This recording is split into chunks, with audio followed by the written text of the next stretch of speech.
नमस्कार दोस्तों and welcome to this video. So guys 2 दिन पहले मैंने एक प्रोजेक्ट के रिगार्डिंग वीडियो अपलोड किया था जिसका नाम था KZN airdrop mining project. Okay, so इस प्रोजेक्ट में हम लोग आज की डेट में माइनिंग कर सकते हैं। जिस तरीके से हम लोगों ने कोर कॉइन्स की माइनिंग की है एंड आज हम लोग प्रॉफिट ले रहे हैं, उसी तरीके से इस प्रोजेक्ट में हम लोग माइनिंग कंडक्ट कर सकते हैं एंड फ्यूचर में जाके हम लोग उसको सेल कर सकते हैं। ओके, और ये जो प्रोजेक्ट है इसको कोर चेन के ऊपर डेवलप किया जा रहा है। सो काफ़ी सारे कमेंट्स मुझे मिले थे उस वीडियो के नीचे जो कि इस प्रोजेक्ट को फेक बता रहे हैं। प्लस आज मुझे टेलीग्राम में मेरे एक सब्सक्राइबर ने एक वीडियो का लिंक शेयर किया जिस वीडियो में उस बंदे ने डायरेक्टली इसको ब्लेम कर दिया कि ये एक फेक प्रोजेक्ट है। तो सबसे पहले मैं तो उस बंदे को क्या कहूँ मुझे पता नहीं, वो क्रिप्टो इन्फ्लुएंसर है, यूट्यूबर है, क्या है मुझे पता नहीं, बट जो भी है उसके अंदर क्रिप्टो के रिगार्डिंग कोई भी नॉलेज है तो मुझे ये नहीं लगता उस वीडियो को देखने के बाद। तो सबसे पहले हम लोग इस चीज़ को आप लोग माइंड में बिठा लीजिए। कोर जब नया नया मार्केट में आया था तो हर किसी ने कोर को यहाँ पे फेक बताया था, जबकि कोर यहाँ पे बिटकॉइन डिस्ट्रीब्यूट कर रहा था और लोग उस बिटकॉइन से प्रॉफिट निकाल रहे थे, तब भी लोग कोर को यहाँ पे फेक प्रोजेक्ट ही कह रहे थे। सो सबसे पहले हम लोगों को ये जानना है कि कोई भी प्रोजेक्ट अगर फेक होता है तो उसको किस तरीके से आइडेंटिफाई करना होता है। अगर कोई प्रोजेक्ट फेक करना चाहता है, स्कैम करना चाहता है, तो उससे किस तरीके से बचना होता है। तो सारी चीज़ों को हम लोगों को समझना ज़रूरी होता है। इसके लिए हम लोगों को क्रिप्टो वर्ल्ड को ठीक तरीके से समझना ज़रूरी होता है। सो इसलिए मैं कहता हूँ सिर्फ माइनिंग करने से कोई फ़ायदा नहीं, हम लोगों को नॉलेज गेन करना पड़ता है हर चीज़ में। चाहे हम लोग क्रिप्टो फील्ड में रहे, चाहे हम लोग किसी और फील्ड में रहे, knowledge is must important. Okay, so आज की इस वीडियो में मैं टोटली चीज़ों के ऊपर क्लियर कट बात करने वाला हूँ, जिसके बाद आप लोगों को इतना आइडिया हो जाएगा कि कोई भी प्रोजेक्ट किस तरीके से स्कैम कर सकता है एंड उससे किस तरीके से बचना होता है। एंड ये जो प्रोजेक्ट है ये क्या हम लोगों के साथ स्कैम करेगा या फिर करेगा, तो हम लोग इससे किस तरीके से बच सकते हैं। ओके, तो सबसे पहले ये जान लेते हैं कि ब्लॉकचेन, करेंसी, वॉलेट, एक्सचेंज, ये सारी चीज़ें जो है ये अलग अलग टाइप की चीज़ें हैं। ब्लॉकचेन के बारे में ज़्यादा कुछ इस वीडियो में मैं नहीं बताऊंगा, लेकिन ये जो करेंसी होता है इसको दो हिस्सों में डिवाइड किया जाता है। अब किसी ब्लॉकचेन का अगर खुद का करेंसी होता है उसको हम लोग कॉइन्स कहते हैं, एंड उसी ब्लॉकचेन के अगर अंदर अगर किसी दूसरे प्रोजेक्ट के कॉइन्स को यानी कि करेंसी को रेगुलेट किया जाता है तो उसे हम कहते हैं टोकन्स। ब्लॉकचेन की बात करें तो कुछ टाइप के ब्लॉकचेन्स है, जैसे कि बिटकॉइन का खुद का ब्लॉकचेन है, TRX का यानी कि TRC का खुद का ब्लॉकचेन है, BNB का खुद का ब्लॉकचेन है, पॉलीगॉन का खुद का ब्लॉकचेन है। अब BNB यानी कि BSC ब्लॉकचेन के अंदर जिस कॉइन को रेगुलेट किया जाता है यानी कि BSC ब्लॉकचेन का जो अपना कॉइन है उसको हम लोग BNB कहते हैं। पॉलीगॉन का जो जिस ब्लॉकचेन का अपना कॉइन है उसको हम लोग मैटिक कहते हैं। इथेरियम ब्लॉकचेन का जो अपना कॉइन है उसको हम लोग इथेरियम ही कहते हैं। ओके, अब BSC ब्लॉकचेन की अगर बात करें तो सिर्फ BSC ब्लॉकचेन के अंदर BNB को ही रेगुलेट नहीं किया जाता। काफ़ी सारे क्रिप्टो करेंसीज है, काफ़ी सारे टोकन्स है जो इसको BSC ब्लॉकचेन के अंदर रेगुलेट किया जाता है। अभी मैं अगर आप लोगों को कॉइन मार्केट कैप के अंदर लेके जाऊँ, आप लोग देख लो यहाँ पे कॉइन मार्केट कैप को मैंने आप लोगों के सामने ओपन कर दिया। यहाँ पे अगर मैं थोड़ा सा स्क्रॉल करूँ तो आप लोग देख सकते हैं यहाँ पे एक ऑप्शन मुझे मिल गया BNB चेन। ओके, अब BNB चेन के ऊपर अगर मैं क्लिक करूँ अभी आप लोगों के सामने टोटल मैटर क्लियर होने वाला है। आप लोग जस्ट देख ले BNB चेन के अंदर कितने सारे कॉइन्स को यहाँ पे मतलब टोकन्स को यहाँ पे रेगुलेट किया जा रहा है। आप लोग देख ले, जस्ट मैं चार्ट को ऊपर करते करते जा रहा हूँ। ओके,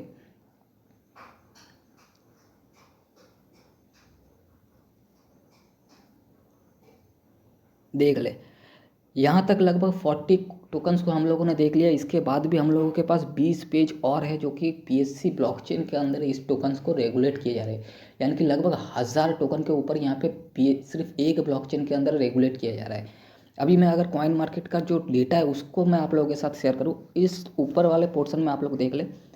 टोटल जो क्रिप्टो है वो 22,563 क्रिप्टो करेंसी आज की डेट में रेगुलेट किए जा रहे हैं। और ब्लॉकचेन कितने हैं, ज़्यादा से ज़्यादा 20 या 25। अब इतने सारे क्रिप्टो को किसी ना किसी ब्लॉकचेन के अंदर रेगुलेट किया जा रहा है। कहने का मतलब यही है कि एक ब्लॉकचेन के अंदर काफ़ी सारे प्रोजेक्ट्स यानी कि काफ़ी सारे क्रिप्टो करेंसीज को रन किया जाता है। अब ये पॉसिबल तो नहीं है कि CZ हर एक प्रोजेक्ट को लेके अपने ट्विटर हैंडल में उसको रिगार्डिंग यहाँ पे ट्वीट किए करता रहे।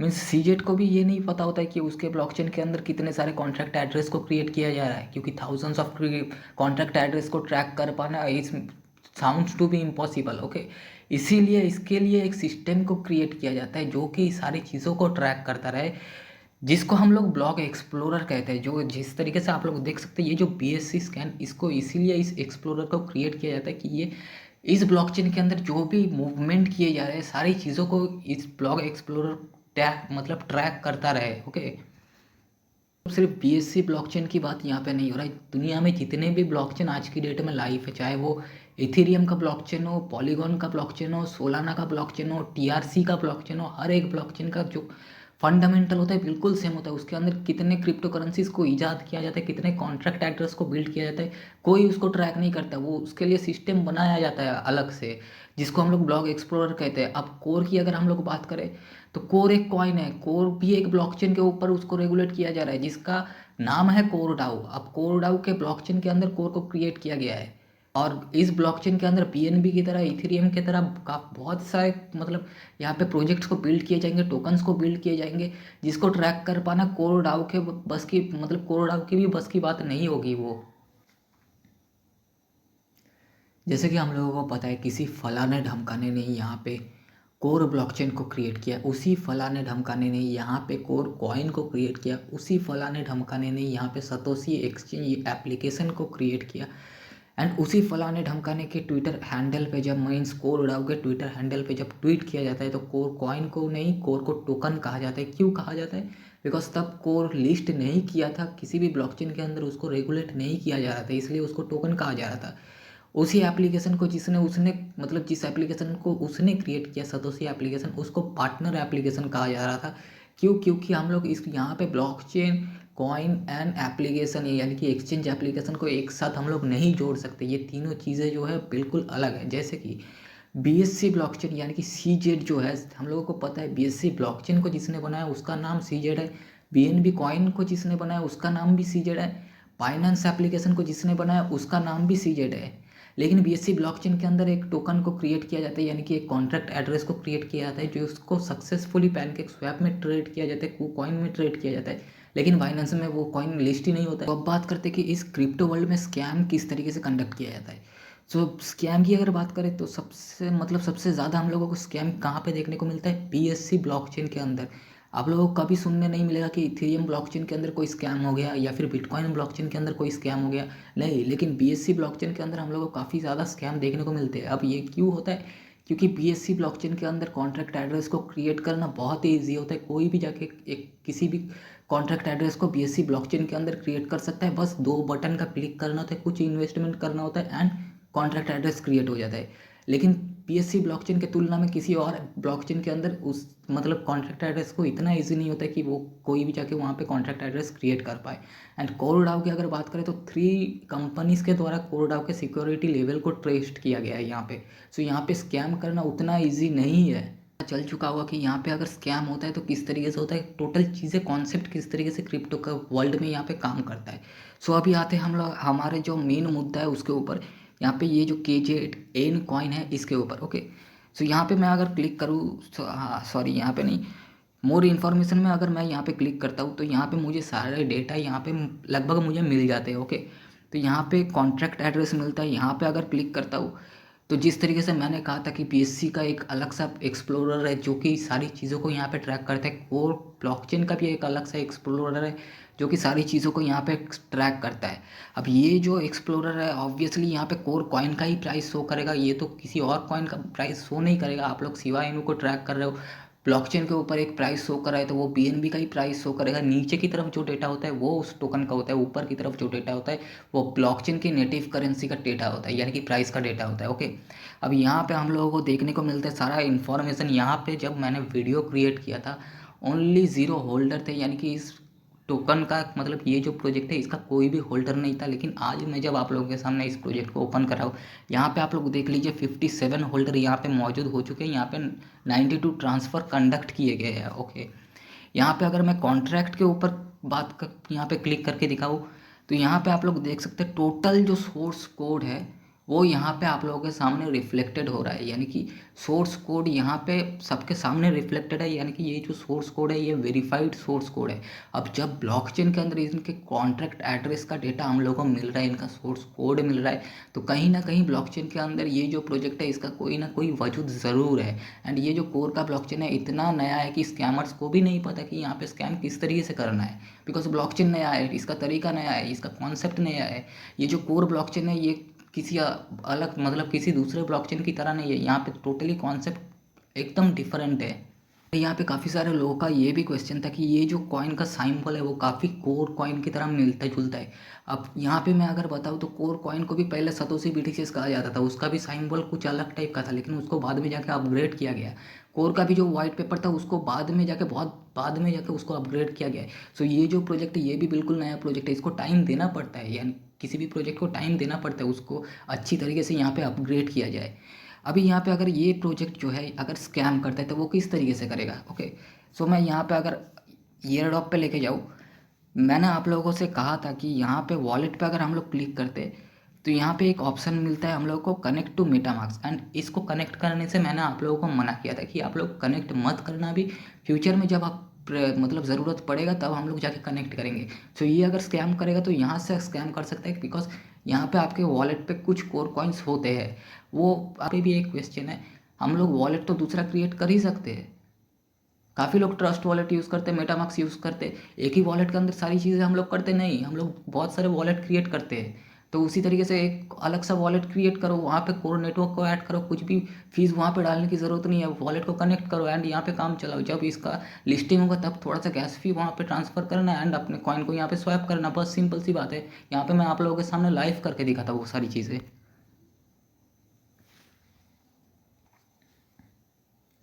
सो आप लोग देख सकते हैं ये जो वॉलेट है ये मेरा कोर का वॉलेट है, यहाँ पे मेरे कोर कॉइन्स पड़े हैं। अब उस प्रोजेक्ट को मैं इस वॉलेट के साथ अगर कनेक्ट करता हूँ तो यहाँ पे पॉसिबिलिटी है कि स्कैम हो जाए, लेकिन अगर मैं यहाँ पे नया वॉलेट क्रिएट करूँ, जैसे कि आप लोगों को मैं दिखा रहा हूँ, यहाँ पे मेरे दो अकाउंट्स है, यहाँ पे अकाउंट 1 अकाउंट 2 में अगर मैं लेके जाऊँ तो यहाँ पे आप लोग देख सकते हैं मेरे पास कोई भी कोर टोकन यहाँ पे अवेलेबल नहीं है। इस वॉलेट को मैंने क्यों क्रिएट किया था, ट्यूटोरियल वीडियो बनाने के लिए, यूट्यूब में ट्यूटोरियल वीडियो बनाने के लिए इस वॉलेट को क्रिएट किया था। अब यहाँ पे अगर मैं उस साइट को यहाँ पे कनेक्ट करूँ तो यहाँ पे जब मेरा फंड है ही नहीं तो मेरे साथ स्कैम वो करेगा किस तरीके से। सो भाई अगर आप लोग बेवकूफ़ रहेंगे तो आपके ऊपर से कौवा भी लात मार के आपको चला जाएगा। अगर आप लोगों के अंदर नॉलेज होगा तो भेड़िया भी आपका कुछ नहीं बिगाड़ सकता यहाँ पे। सो मतलब बात बिल्कुल सिंपल है, अगर ये स्कैम करता है, अगर ये फ्रॉड निकलता है तो आप क्यों वो अपॉर्चुनिटी देंगे कि वो आपके साथ स्कैम कर जाए। सो आप एक नया वॉलेट बनाओ इस तरीके से जहाँ पे आपका कोई भी फंड नहीं होगा, वहाँ पे उसको वो कनेक्ट करो, जब यहाँ पे मेननेट लॉन्च होगा आपके वॉलेट में कॉइन आ जाएंगे, आप सेल करने के लायक बन जाएंगे, तब यहाँ पे थोड़ा सा गैस फीस सेंड कर देना 0.1 कोर के अमाउंट में, ताकि आप लोग बाकी के काम यहाँ पे कंडक्ट कर पाए। यहाँ पे अभी मैं आप लोगों के सामने उसी वेबसाइट को मैं यहाँ पे इस वॉलेट के साथ कनेक्ट करके दिखाता हूँ। ओके, सो ब्राउज़र को ओपन किया, सो आप लोग देख ले मेटामास्क में नया वॉलेट के अंदर मैंने इस वेबसाइट को ओपन किया। यहाँ पे मैं अपने अकाउंट को लॉगिन करूँगा सिंपल से, एंड इसको मैं सीधा आप लोगों के सामने कनेक्ट करके दिखाऊंगा। ओके,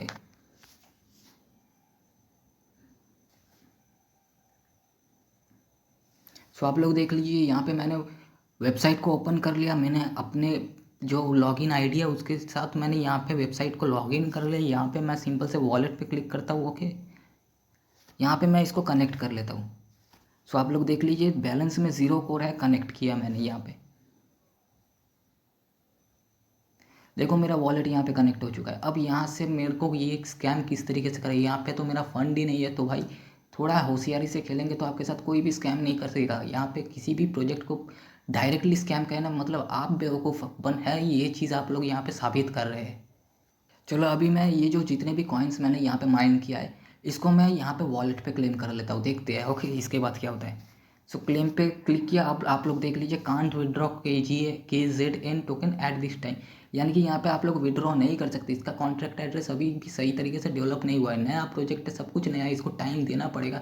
किसी भी चीज़ को हम लोग ऐसे ही फेक नहीं मतलब स्कैम नहीं कह सकते। मीन्स आप लोगों ने एजुकेशन किया, आप लोगों ने सर्टिफिकेट इशू किया, देन आप लोग जब नौकरी मांगने जा रहे हो तब अब जो नौकरी आपको प्रोवाइड करेगा वो कह रहा है कि आपको एक्सपीरियंस लाना पड़ेगा। अरे भाई जब मुझे नौकरी मिला ही नहीं तो मैं एक्सपीरियंस कहाँ से लाऊँ, पहले तो मुझे नौकरी दो। इसी तरीके से किसी भी प्रोजेक्ट को हम लोग स्कैम नहीं कह सकते, पहले उसको देखना पड़ेगा कि वो करता क्या है फ्यूचर में जाके, उसके बाद हम लोग उसको स्कैम कह सकते हैं। सो होपफुली वीडियो में आप लोगों को सारी चीज़ें यहाँ पे क्लियर कट समझ में आ गया होगा। वीडियो पसंद आता है तो वीडियो को लाइक कीजिए, चैनल को सब्सक्राइब करके नोटिफिकेशन को ऑन कीजिए, क्योंकि सिर्फ अपडेट के साथ नहीं इन्फॉर्मेशन भी बहुत ज़रूरी होता है। सो आज के लिए बस इतना ही। जय हिंद।